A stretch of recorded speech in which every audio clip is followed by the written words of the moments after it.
ladies and gentlemen, welcome back to the DC Animated Universe Retrospective. It has been a year since we started talking about Batman the Animated Series in my brief overview on the first season back in May of 2017. We talked about the final season in the previous videos, but today is the final video on BTAS. We are discussing the third film based on the show, Batman Mystery of the Batwoman. If you're unaware, we started with Batman Mask of the Phantasm, a great film, followed by Batman and Mr. Freeze Sub-Zero, which was incredibly bland and forgettable, all the while containing major events for the canon. In addition to having very lacking production values and a cookie-cutter story. Funnily enough, I still consider Sub-Zero to be my least favorite part of the entire DCAU, barring a few exceptions. Point is, Sub-Zero was just mediocre, so that really says something about the true quality of the DCAU if you ask me. Going into Batman, I had absolutely no idea what to expect. I had seen all the movies prior to reviewing them, but I only remembered my engagement levels during Phantasm and Sub-Zero. As for this movie, I first saw it on TV maybe 8 years ago now. I honestly don't remember when. I do remember the big fight scene at the end, but basically nothing else. Back in 2012, when people were allowed to upload whole movies and episodes, I watched this movie again, and I don't remember anything from that viewing either. I even bought the DVD at that time alongside Batman Beyond Return of the Joker, which I still have to this day, but I lost the Batwoman DVD. When starting this retrospective, I was looking all over for it since I knew I had it, but alas, I couldn't find it. I eventually just bought the movie on Blu-ray, as well as replacing my copy of Return of the Joker with the Blu-ray version. History also repeated itself with the recently released Blu-ray of Sub-Zero. Speaking of the Blu-ray, it was very high quality. The film was presented in full widescreen with a very crisp 1080p image, although it is worth mentioning that throughout the first 20 or so minutes, the resolution looks like it took a hit for a few frames for some reason. I couldn't tell you why. Take this scene in the car, for example. It keeps cutting from Bruce in 1080p to Barbara, and it looks blurrier when the focus is on her, with other examples throughout the opening act. Maybe they got sloppy? I don't know. I do know that all the explosions tend to look worse than the rest of the movie, but beyond that, all the shots look just fine past the 20-minute mark. Regardless, the Blu-ray is still the definitive Mystery of the Batwoman experience, and because of that, it comes recommended. It even includes extensive special features with a behind-the-scenes look at the film and an animated short called Chase Me, where Batman chases Catwoman throughout the city. It was an entertaining few minutes, but nothing more. Also, even on the Blu-ray, it's only standard definition, so keep that in mind. Back to expectations. One thing I always thought was weird when thinking about this movie recently was the fact that it was sold based on this mystery story behind Batwoman. However, this is nothing new. Many episodes of the show itself were founded on mysteries, like Beware the Grey Ghost, The Cape and Cowl Conspiracy, The Strange Secret of Bruce Wayne, Terror in the Sky, A Bullet for Bullock, and Season 4 was a complete mystery for several episodes. Hell, Mask of the Phantasm was sold on the same idea as Batwoman, who is the mysterious new character. That doesn't mean Batwoman has done anything wrong, well, yet, but still. Having said all that, I heard that this movie was around the same quality as Sub-Zero, and since I couldn't remember it after 2 prior viewings, I was worried we'd have to finish BTAS on a sour note. But let's not waste any more time. How is Batman Mystery of the Batwoman? Let's find out. The story begins on one of Gotham's highways, but it's quickly revealed that this truck is carrying some lethal next-level weaponry. As the mysterious newcomer Batwoman arrives on the scene on a high-tech flying vehicle. Batwoman's debut has a few interesting details in it. First, she clearly is well-funded. Look back at Batgirl's introduction in Shadow of the Bat, and you'll see how low-budget it looked. Whereas Batwoman has this flying thing, I don't really know what to call it. She's also incredibly skilled when looking at her Batarang accuracy. You can tell she isn't working with Batman since her tactics are far more hands-on and harsh. I mean, she is on a moving truck, tossing the gun shipments onto the highway, and then blasts the backup car with one of these blasters. Batwoman destroys the whole shipment and almost kills the driver until Batman arrives to save him. So that was the opening of Mystery of the Batwoman, and I quite enjoyed it. We got to see her differing style, the music felt very fitting, and so on. The next 2 minutes is dedicated to the opening credits, and that's when we learned that Alan Burnett was one of the head writers for this one, a man behind many classic episodes, as well as contributing to the story of Phantasm. The opening does have some cool shots, like this one of the Batmobile that's a homage to the Laughing Fish. The opening is mostly filled with shots of Batman, being Batman, which is nice for about 30 seconds, but it does grow old by the 2-minute mark. Now that the real story has begun, we see Rupert Thorne is back. The mob boss who had his hand involved in several stories from the first 3 seasons of BTAS, such as It's Never Too Late, The Man Who Killed Batman, and Bane. They even got his actor back, which was a pleasant surprise. I'm glad to see him. This is also his final appearance in the DCAU, so remember that. He's now working alongside the Penguin, with this toy factory providing a front for their illegal activity. Penguin has been recast, though, the current voice being provided by David Ogden Stiers, whom only recently passed away, come to think of it. His performance as Penguin is quite good. I do miss his BTAS actor, but that's only because I'm so used to hearing him by now. We haven't actually had to talk about this much, but I'm generally against recasts unless I'm either A, a bigger fan of the new voice, or B, it sounds close enough to not be noticeable. Penguin and Thorne have a new partner named Carlton Duquesne, who, will be important later, and is voiced by Kevin Michael Richardson with that delicious voice of his. Back at Carlton's house, we get introduced to his daughter Kathy, who evidently loves to shop. These two bodyguards, I think these two are the real victims of this story. Two working class men trying to do their job, and they get their asses handed to them time and time again. In all seriousness, Kathy clearly has some issues with her father, as evidenced by these lines of dialogue. Business, nothing for you to worry about. I guess I should be going then. We're getting dangerously close to a conversation. Voila. It was at this point where you'd probably be thinking that she was Batwoman. I mean, Batman didn't even know about the shipment at the beginning, and yet Batwoman did. It's entirely possible that she found this info in her dad's office and thwarted it herself. I mean, she has lots of money to spend, clearly, and her father doesn't pay attention to her, so who knows? Next, we get a bit of Gotham City culture as we're introduced to a gossip show called Batwatch. I only bring this up since Bullock is in it and he makes everything good. I think we got more than enough bat freaks in Gotham already. I mean, sheesh, what's next? Bat Hound? Bruce and Tim have a joking conversation about the possibility of Bat Hound, and now is as good a time as any to bring attention to Tim Drake's new voice actor, Eli Marienthal. I just gave my rules for a recast a few moments ago, and unfortunately the new Robin fails on both accounts. I think the voice is much weaker than Matthew Valencia from TNBA, and it doesn't really sound all that close. It's cold out. Better bundle up. You know, I've been thinking about getting a dog. He could help us sniff out clues. No offense to the guy, I just don't like listening to him speak as Robin. Bruce gets a call from Barbara, whom's currently overseas in college. Of course, this scene's just here to write her out of the movie, but it's interesting nonetheless. Barbara hints at some kind of relationship between the two. This is a pairing that has seen a lot of controversy recently, mainly since Barbara was dating Dick once, and Dick is Bruce's adopted son. But this technically isn't new to the DCAU, though. In Batgirl Returns, Barbara had a dream of herself rescuing Batman and making out with him at the end. Also, decades later, in the phenomenal Batman Beyond episode, Out of the Past, Bruce is a scene reflecting on his past with a picture of him and Barbara being one of them. Thing is, I don't really care for this Bruce being in a relationship besides Andrea and Wonder Woman, so that's my thoughts on that. Looking past that, Barbara is in college, studying abroad, so my question is, when does this movie take place in the DCAU? This was the scene that got me thinking about it, since Barbara and Dick were in college back in BTAS. And Dick graduated college in the flashback from Old Wounds, with Barbara being in attendance at the audience. Tim seems to be a bit older now, and Batman has a new bat suit that's exclusive to this movie. It's basically the TNBA suit, but with black in between the pockets on the utility belt. Thing is, it's commonly believed that this movie takes place during the Justice League era, with the DCAU wiki stating that it takes place between Starcrossed and Initiation, the closing episode of JL and the opening episode of JLU. Like I said, the JL batsuit is ambiguously canon, as is this suit. So for this very special occasion, I have tasked a regular timeline expert in the DCAU community, Matthew Washburn, to educate you fine folks about the lore of Mystery of the Batwoman. I'll try to keep this brief as to not run up the time on your video by too much, but Mystery of the Batwoman has always been a puzzler for me. During my most recent DCAU rewatch, I had placed it directly before the Justice League episode Maid of Honor. After all, there's been no official word from the production team of when it happens, and the elements of both outings dealing with Kaznia felt very fluid back to back.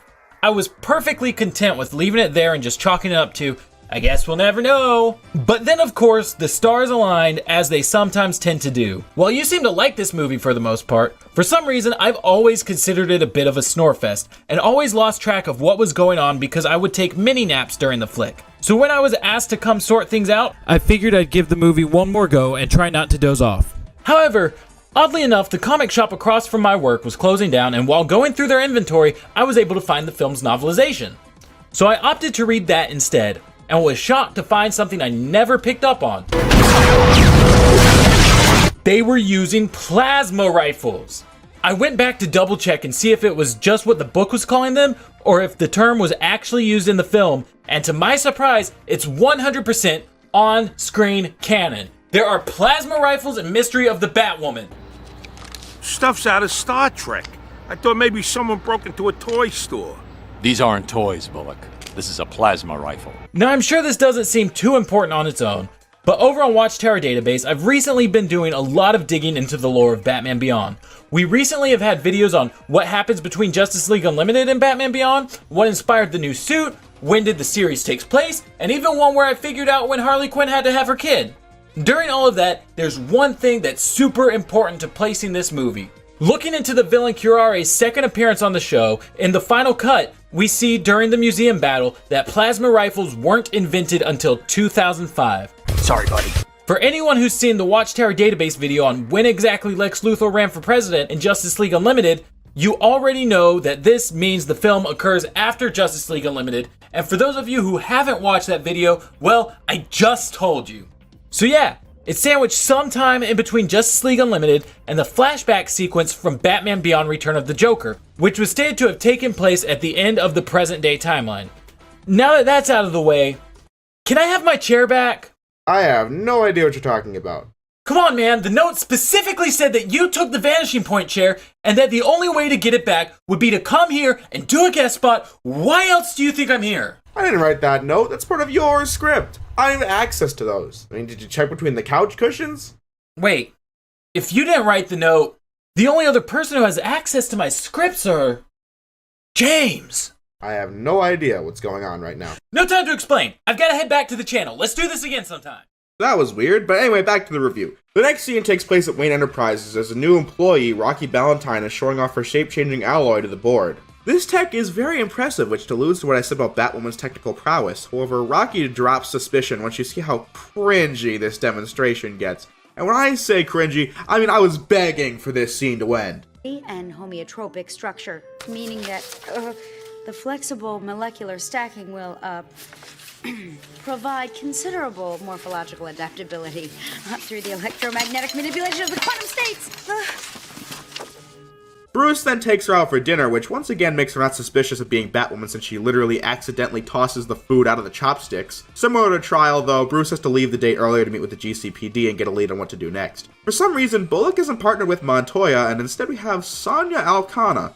Now I'm skeptical of her, since she's a new character taking the place of one we've seen before. She's also an expert on these plasma rifles that were destroyed in the beginning. Next, Batwoman has implanted explosives all over the toy factory, but first she has to fight a giant group of foes as Batman and Robin jump in to save the day. It was at this time that I realized how excellent this movie's action scenes are.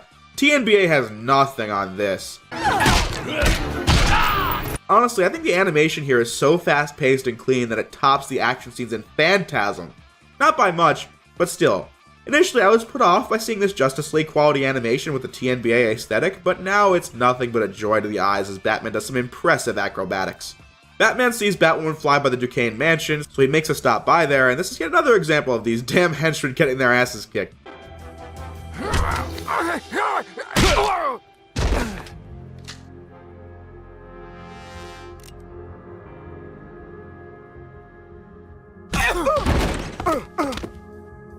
Batman noticed Kathy, and so he and Alfred follow her around all day, much to their own boredom.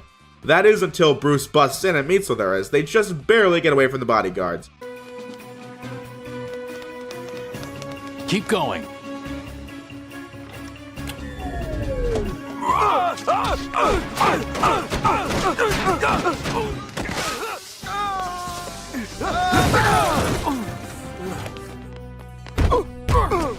Although the escalation of this scene is a bit weird. Like, Kathy walks towards Bruce, and there's a chase out of the store, followed by speeding down the highway. We then learn that Kathy's mother passed away, which is a bit cliche, but I'm betting there's more to it than meets the eye. Evidently, I was right, because Batman then speaks to the GCPD about how there was an assassination attempt on Carlton and it missed him killing his wife instead, which would give Kathy a motive to become Batwoman. Let's fast forward a few scenes though. Bruce finds out that Kathy has a background in athletics, and then Bruce introduced Kathy to Rocky before he and Kathy go out on a date and Rocky embarrasses herself yet again. The date's at the Iceberg Lounge where Bruce makes Kathy upset and she leaves. Following this, Batwoman arrives at the Penguin's office and uses Rocky's shape-changing alloy on him. Sonia was just seen in the police car, so it can't be her, and Kathy would be likely giving her walking out on Bruce just now, but then Batman arrives and sees Kathy in the crowd. After a narrow getaway from the lounge, Bruce says goodbye to Kathy, and as Batman he meets with Sonia and we learn about her backstory where her parents' store was torched 9 years ago and Batman had saved her. The arsonists were working for Rupert Thorne and this was why she became a cop. I think she was thanking him, but I think that gives her some suspicion towards being Batwoman. However, Rocky deserves some of that suspicion as well since her material was found in Penguin's office. I have been enjoying myself quite a bit so far, however this script has taught me just how plot-driven this movie is. I had been talking about a lot of scenes in depth towards the beginning, however this second act is focused on the mystery to such a large degree that the script has been Kathy gets mad and leaves. Batman arrives and leaves the evidence behind, yada yada yada. But we only have a half hour left, so bear with me. We find out what motivates Rocky in life, and that's her devotion to her old boyfriend Kevin, who was locked up illegitimately. But he tells her to give up trying to save him and to move on with her own life. Interestingly, back in her apartment, we see the real Rocky Valentine when Batman sneaks in.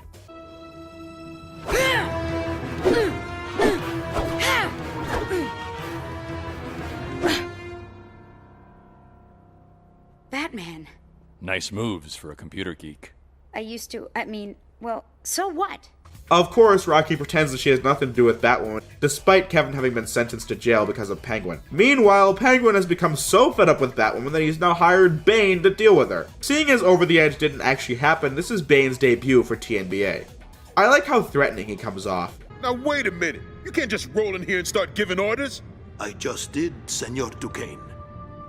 Despite this, Bane's inclusion is a little odd. He's only here for the sake of giving us a big fight scene at the end. Other than that, he doesn't have much to do with this story. Bane also makes no reference to that time that Thorne hired him in his debut episode where he failed to kill Batman. But that's neither here nor there. Point is, the episode Bane was the same thing, only difference is that the episode's focus was on Bane being hired as opposed to Batwoman where it's just there. Batman now suspects that Batwoman is both Rocky and Kathy at the same time, since again, Rocky's tech was used at the same time Batwoman appeared where Kathy was in the audience, but Rocky was at work when Batwoman appeared prior to that. Batwoman goes back to her HQ with the knowledge of Bane's plan, but then Rocky shows up, mentioning how Batman's onto her. The tension in regards to finding out who Batwoman is at an all-time high, as you might expect Kathy, but then Kathy runs in! So Sonya it is. All three of these women have a motivation for doing this, and now the picture is crystal clear. Rupert Thorne was responsible for burning Sonya's family store, Kathy was mad at her father since his lifestyle led to his wife being murdered, and the Penguin had gotten Rocky's boyfriend sentenced. All three of them were Batwoman to throw Batman off, in addition to a voice modifier, which is why Batwoman sounds nothing like any of them. Sonya had the knowledge from the GCPD, and most of the fierce motivation. Kathy had the knowledge from her father as well as the monetary resources, and Rocky had the brilliance to make this next level tech that was even better than what she was making for Wayne Enterprises. But how'd they meet? After all, Robin found no connection between Rocky and Kathy, but now we have Sonya as a factor. So Batman decides to search Kathy's room, and the guards strike yet again. Somebody in here?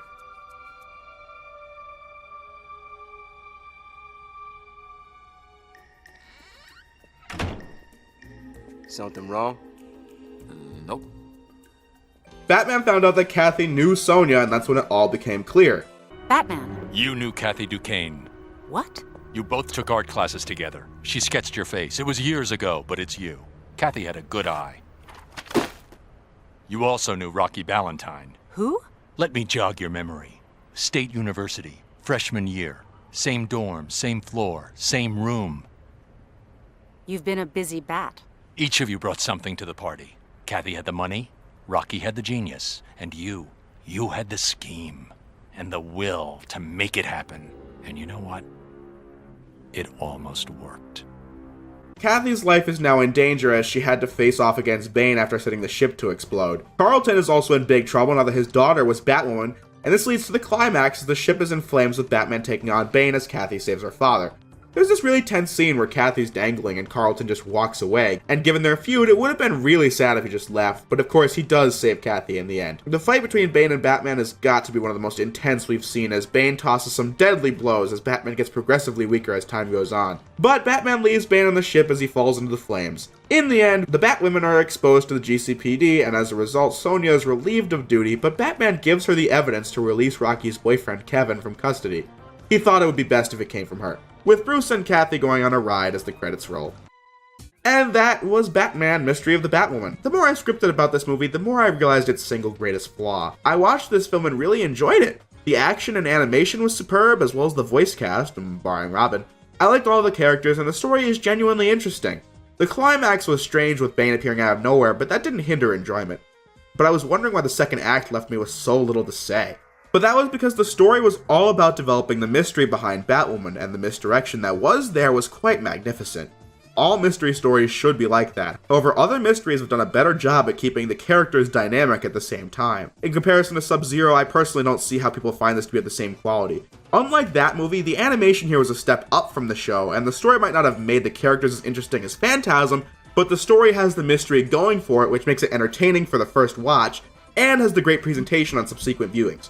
The story was also worthy of being a movie since it uses all 90 minutes to develop the story. Sub-Zero really didn't have much going for it in the story, and nor did it need to be 60 minutes. For those reasons, I think Batwoman is vastly superior to Sub-Zero. But in addition to that, I wanted to record this little addendum. This is after I finished the whole review, edited the whole thing. I've just been thinking non-stop about this movie, and there's just something off about it.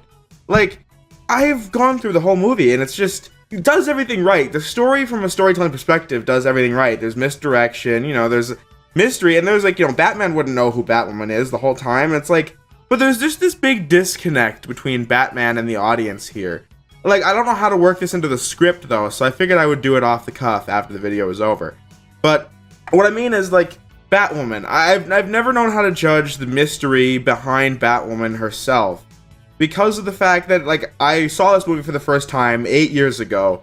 I said that already at the beginning. But I don't remember my engagement. I don't remember if I didn't know who Batwoman was that whole time. In the story, everything in the story makes sense, but I don't know how the mystery actually holds up for this very reason. Batwoman, as we know, is 3 people. Kathy, Rocky, and Sonya. But all 3 of them are new characters that have never appeared in BTAS before. This is something that legitimately kind of kills the mystery. If you watched all 4 seasons of the show and Phantasm and Sub-Zero before this, then you would have known that BTAS is an incredibly formulaic series. The reason why I'm saying that is because that means there's hardly ever any shakeups to the status quo during the shows themselves. So because of that, we have to know that there's something up with all 3 of these women because they're all new characters, and BTAS is already off the air as it was.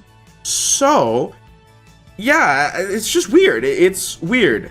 Well, I don't know, like, it's kind of hard to describe what I'm trying to say, but I feel like you would probably know that there are Batwomen.